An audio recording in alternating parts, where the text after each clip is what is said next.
Hello guys, आप सबको स्वागत है फेक न्यू वीडियो में। आज लेके आया हूँ एक और न्यू मीनिंग। आज का हमारा फर्स्ट वर्ड है आंखों का तारा। इसको हम इंग्लिश में बोलेंगे अप्लाई ऑफ माई आई, यानी किसी का आंखों का तारा होना, यानी किसी का प्यारा होना। जैसे उदाहरण में हम लेते हैं, मेरा भतीजा मेरी आंखों का तारा है। My nephew is the apple of my eye, यानी मेरा भतीजा मेरे आंखों का तारा है, यानी किसी का प्यारा होना या फिर किसी का दुलारा होना। नेक्स्ट वर्ड है हमारा मुंह लटकाना या उदास होना। ये सेंटेंस थोड़ा अदला बदला हो जाता है। जैसे मुंह लटकाना या उदास होना एक ही बात है। Pull a long face, pull a long face यानी मुंह लटकाना एंड उदास होना।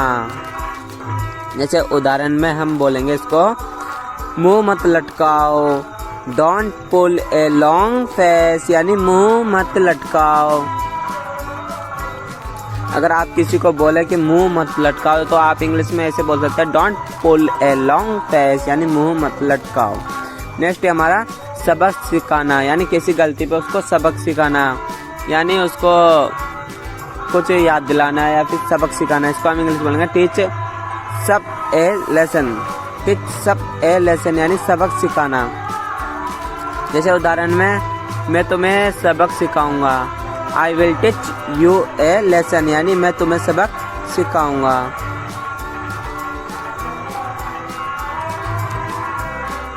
अगर किसी को गलती हो जाती है या फिर कोई जानबूझ करता है, उसको सबक सिखाना पड़ता है। नेक्स्ट है हमारा बुराई करना, speak ill of, speak ill of यानी बुराई करना, यानी अपनी बुराई किसी और से करना। जैसे मैं हूँ, मेरी बुराई कोई मेरा फ्रेंड किसी और से कर रहा है, इसको हम इंग्लिश में बोलेंगे स्पीक इल ऑफ यानी बुराई करना। जैसे उदाहरण पे हम बोलेंगे इसको, तुम्हें किसी की बुराई नहीं करनी चाहिए, you should not speak ill of everyone यानी तुम्हें किसी की बुराई नहीं करनी चाहिए, you should not speak ill of everyone यानी तुम्हें किसी की बुराई नहीं करनी चाहिए। नेक्स्ट वर्ड है हमारा खतरे से बाहर। इस वर्ड का उपयोग या फिर यूज सबसे ज़्यादा डॉक्टर लेते हैं। इसको हम इंग्लिश बोलते हैं आउट ऑफ द वुड्स यानी खतरे से बाहर। डॉक्टर जब कोई बीमारी से बाहर हो, कोई किसी शिकारी से बाहर हो, तो उसको हम इंग्लिश बोलते हैं खतरे से बाहर। कारण में हम बोलेंगे पेशेंट अब खतरे से बाहर है, the patient is now out of the woods यानी पेशेंट अब खतरे से बाहर है। जब कोई बीमारी से कोई खतरे से बाहर होता है, जब डॉक्टर बोलते हैं ना पेशेंट अब खतरे से बाहर है, the patient is now out of the woods यानी पेशेंट अब खतरे से बाहर है। नेक्स्ट है हमारा उतार और चढ़ाव। उतार चढ़ाव तो जीवन का एक हिस्सा है, उतार चढ़ाव होते रहते हैं जीवन में। इसको हम इंग्लिश बोलेंगे उतार चढ़ाव को इंग्लिश में ups and downs, ups and downs यानी उतार चढ़ाव। जैसे उदाहरण में हम बोलेंगे इसको, हर किसी को जिंदगी में उतार चढ़ाव का सामना करना पड़ता है, everyone has to face ups and down in life यानी हर किसी को जिंदगी में उतार चढ़ाव का सामना करना पड़ता है, everyone has to face ups and downs in life। Next है हमारा मुंह बनाना। मुंह बनाना यानी मेक ए फेस यानी मुंह बनाना, यानी जेब को बाहर निकालना, को चिड़ा हुआ सा मुंह बनाना है, किसी को चिढ़ाना मुंह बनाकर, यानी अलग अलग तरह के मुंह बनाना। जैसे हम उदाहरण में बोलेंगे, वह मुंह बना रही थी, she was making faces, making a face यानी शी वाज मेकिंग फेसेस या फिर मेकिंग ए फेस, कुछ भी बोल सकते हो। वह मुंह बना रही थी, शी वाज मेकिंग फेस या फिर she was making a face, कुछ भी बोल सकते। वर्ड है हमारा मुंह मत बनाओ, या भी बोल सकते हैं हम डोंट मेक फेस यानी मुंह मत बनाओ, मुंह मत बनाओ यानी डोंट मेक फेसेस यानी मुंह मत बनाओ। अगर मेरी वीडियो अच्छी लग रही हो तो लाइक एंड सब्सक्राइब करें, और अगर कोई गलती हो तो कमेंट करें और मुझे सपोर्ट करें, क्योंकि आपका हर एक लाइक या हर एक सब्सक्राइब हमको मोटिवेशन देता है, फिर हमको मोटिवेशन मिलता है, फिर हम तुम्हारे लिए वीडियो नई बनाकर लाते हैं। तो नेक्स्ट वर्ड है हमारा मुसीबत मोल लेना। मुसीबत मोल लेना यानी किसी चीज़ से मुसीबत यानी किसी चीज़ को यानी खतरे से बाहर आना यानी मुसीबत मोल लेना। आस्क फॉर ट्रबल यानी मुसीबत मोल लेना। आस्क फॉर ट्रबल यानी मुसीबत मोल लेना। नेक्स्ट जैसे उदाहरण में हम बोलेंगे इसको, तो मुसीबत क्यों मोल ले रहे हो? Why are you asking for trouble यानी तो मुसीबत क्यों मोल ले रहे हो?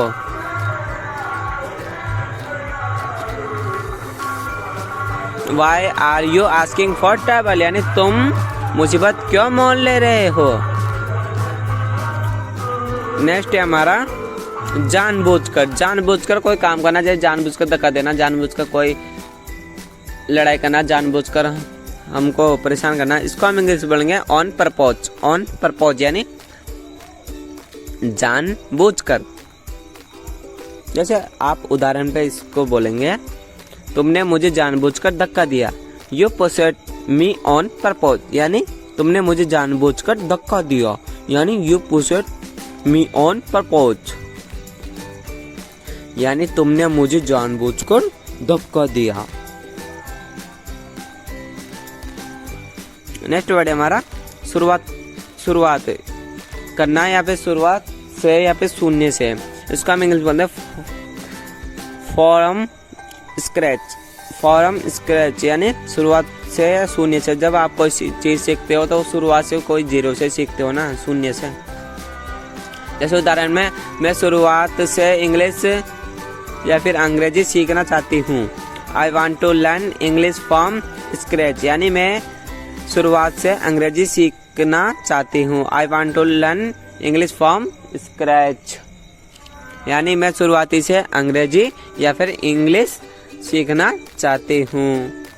नेक्स्ट है हमारा फील ब्लू। फील ब्लू शब्द का हम उपयोग उसमें लेते हैं जब दुखी होना, जब किसी बात पर या किसी पे कहने पर या किसी को डांटने पर दुखी हो जाना।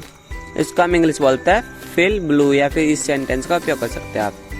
नेक्स्ट है हमारा उदाहरण के तौर पे, जब भी मैं दुखी होता हूँ मैं गाना सुनता हूँ। Whenever I feel blue, I listen to music यानी जब भी मैं दुखी होता हूँ मैं गाना सुनता हूँ। Whenever I feel blue, I listen to music यानी जब भी मैं दुखी होता हूँ तो मैं गाना सुनता हूँ। और feel blue यानी दुखी होना। नेक्स्ट है हमारा catch someone red handed यानी किसी को रंगे हाथ पकड़ना। catch someone red handed यानी किसी को रंगे हाथ पकड़ना यानी चोर को किसी को रंगे हाथ पकड़ना। जैसे हम उदाहरण पे इसको लेंगे, पुलिस ने चोर को रंगे हाथ पकड़ लिया। The police catch the thief red handed यानी पुलिस ने चोर को रंगे हाथ पकड़ लिया यानी the police thought the thief red handed यानी पुलिस ने चोर को रंगे हाथ पकड़ लिया। नेक्स्ट है हमारा once in a blue moon यानी once in a blue moon यानी कभी कभार यानी किसी चीज का कभी कभार होना यानी 100 दिन में से एक बार होना यानी 100 बार से एक बार होना यानी कभी कभार होना। बोलते ना किस्मत से हो गए काम, तो ऐसे। जैसे उदाहरण पे हम बोलेंगे वह कभी कभार ही यहाँ आती है। She comes here once in a blue moon यानी वह कभी कभार यहाँ आती है। नेक्स्ट है हमारा in the pink. In the pink यानी इस वाक्य का हम उपयोग करेंगे अच्छी हालत में या अवस्था में यानी मैं अच्छी हालत में हूँ, मैं अवस्था में हूँ, तो मैं इंग्लिश में बोलूँगा इन द पिंक यानी अच्छी हालत में या अवस्था में। ऐसे उदाहरण में हम बोलेंगे वह अब अच्छी हालत में है। He is in the pink now. He is in the pink now यानी वह अब अच्छी हालत में है।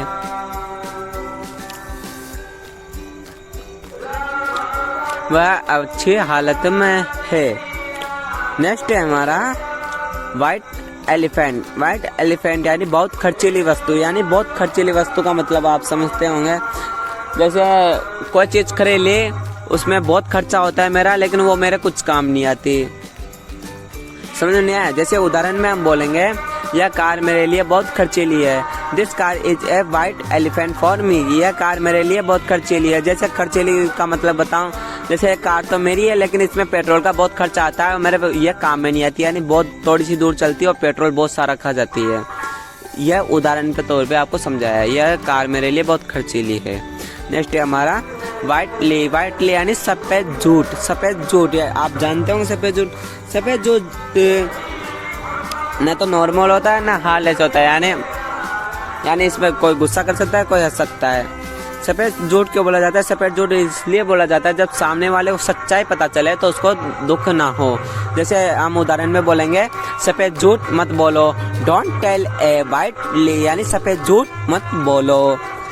डोंट टेल ए वाइटली यानी तुम या फिर सफ़ेद झूठ मत बोलो। वर्ड है हमारा beat someone black and blue, यानी बुरी तरह से पीटना, यानी किसी गलती पर अपने पेरेंट्स या घर वाले बुरी तरह से पीटना। इसको हम इंग्लिश बोलेंगे beat someone black and blue, यानी बुरी तरह से पीटना।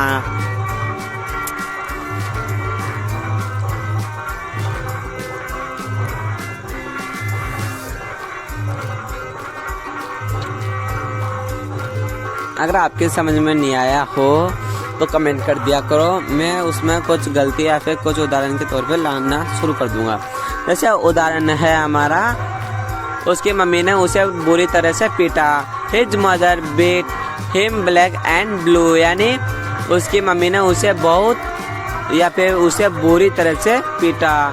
His mother beat him black and blue, यानी उसकी मम्मी ने उसे बुरी तरह से पीटा।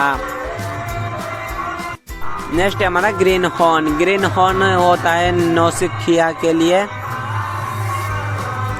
ग्रीन हॉर्न का मतलब होता है नौसिखिया। जब आप नौसिखिया हो तो आपका साइन होता है ग्रीन हॉर्न, यानी ग्रीन हॉर्न का आप यूज कर सकते हो। जैसे उदाहरण पे लेते हैं, यह एक नौसिखिया है, यानी he is a greenhorn, यानी यह एक नौसिखिया है, यानी he is a greenhorn, यानी यह एक नौसिखिया है। नेक्स्ट है हमारा red letter day. Red letter day यानी महत्वपूर्ण दिन, यानी इम्पोर्टेंट डे भी बोल सकते हैं आप। इसको हम इंग्लिश में बोलेंगे रेड लेटर डे, यानी महत्वपूर्ण दिन। महत्वपूर्ण दिन यानी हमारा खास दिन। जैसे हम उदाहरण पे लेते हैं, 15 अगस्त हमारे लिए महत्वपूर्ण दिन है। 15 अगस्त हमारे लिए महत्वपूर्ण दिन है। 15 अगस्त is a red letter day for us, यानी 15 अगस्त हमारे लिए महत्वपूर्ण दिन है। 15 अगस्त is a red letter day us. Next हमारा दिन दहाड़े। In broad daylight. In broad daylight यानी दिन दहाड़े। दिन दहाड़े मतलब यानी दिन में, यानी दिन में उजाले में, यानी दोपहर में कुछ काम करना या फिर किसी काम का होना।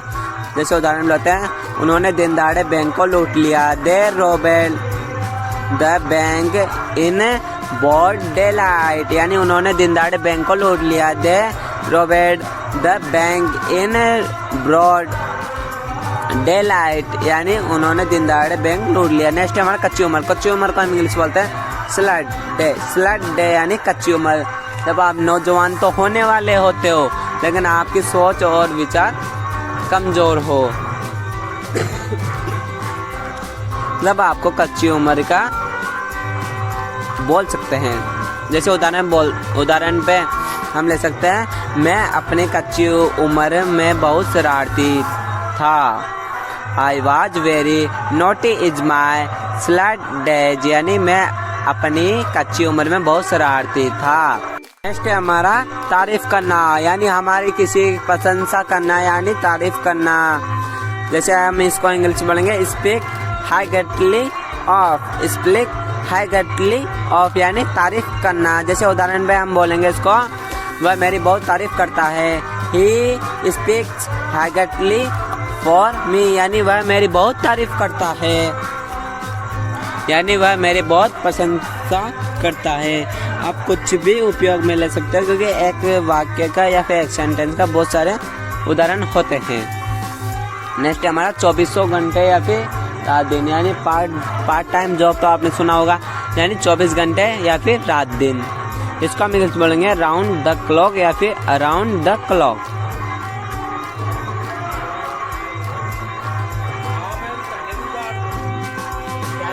जैसे उदाहरण में हम लेंगे, हम 24 घंटे रात दिन काम कर रहे हैं। हम 24 घंटे रात दिन काम कर रहे हैं। We are working round the clock, या फिर we are working around the clock. Next है हमारा नजर रखना। इसको हम इंग्लिश में बोलेंगे कीप एन आई ऑन, यानी नजर रखना, यानी हमारे ऊपर कोई नजर रख रहा हो उसको हम इंग्लिश में बोलेंगे कीप एन आई ऑन, यानी नजर रखना। जैसे उदाहरण में हम बोलेंगे इसको, उस पर नजर रखना, उस पर आप नजर रखो, यानी मैंने बोला आपसे, तो मैं इंग्लिश में आपसे बोलूँगा keep an I on him, यानी नजर रखना। Keep an I on him, keep an I on him, यानी उस पर नजर रखना। नेक्स्ट है हमारा घुमा फिरा कर बात करना। बहुत से लोगों की आदत होती है घुमा फिरा कर बात करना। बीट अबाउट द बर्ड्स भी बोल सकते हैं, या फिर बीट अराउंड द बर्ड्स, यानी घुमा फिरा कर बात करना, यानी बात तो छोटी हो उसको बहुत लंबी करके लास्ट में बताना।